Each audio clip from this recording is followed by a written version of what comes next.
Il s'agit certainement de l'une des plus belles villes au monde. Il faut dire qu'avec son architecture, sa situation sur l'eau et ses lumières naturelles, Venise est déjà à elle toute seule une œuvre d'art à ciel ouvert. Pas étonnant donc que la Cité des Doges reçoive depuis plusieurs décennies les artistes du monde entier lors de sa biennale.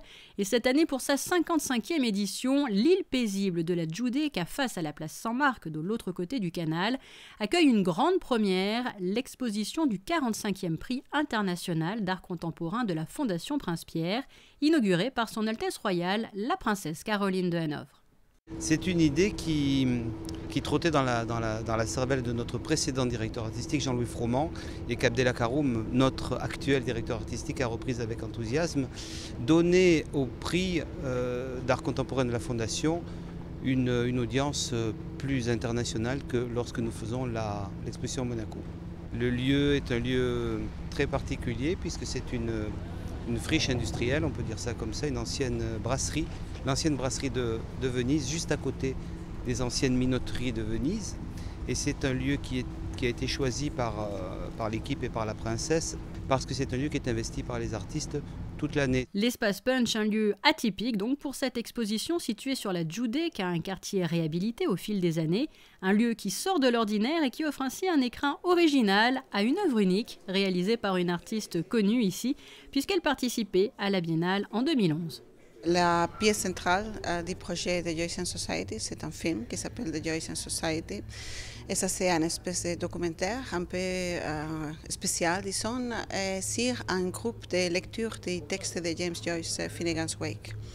C'est un groupe de lecture qui se trouve à Zurich et qui lit ces livres, Finnegan's Wake, depuis 30 ans. Donc, ils se rendent ensemble tous les jeudis pour lire les livres. Et ça prend 11 ans, le moment où ils finissent et recommencent. C'est que c'est aussi quelque chose de spécifique à ce livre parce que le livre finit par la même phrase qui commence. Et les autres deux pièces sont en relation avec le film, donc complète le film.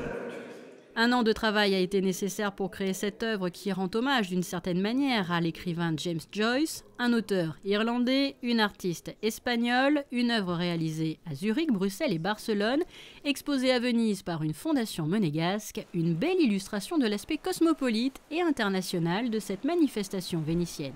La Biennale de Venise est un grand rendez-vous mondial de l'art. C'est un des grands événements internationaux où il y a des représentations nationales depuis maintenant plus de 100 ans. Et c'est aussi une compétition, disons, où il y a l'histoire des pavillons avec un artiste qui représente une nation, avec un curateur qui représente une nation, qui confronte des productions et qui suivent un peu, disons, les modes, les modalités de production internationale de l'art.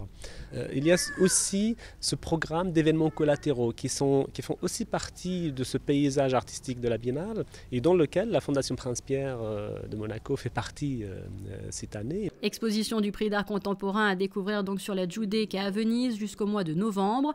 La Biennale n'est pas le seul rendez-vous artistique de Venise. Impossible bien sûr de tous les citer, mais une chose est sûre, après la découverte de l'exposition du prix de la Fondation, ne manquez pas de découvrir la collection Peggy Guggenheim, la même où la présidente et les membres de la Fondation Prince-Pierre se sont rendus à l'issue du vernissage de l'œuvre.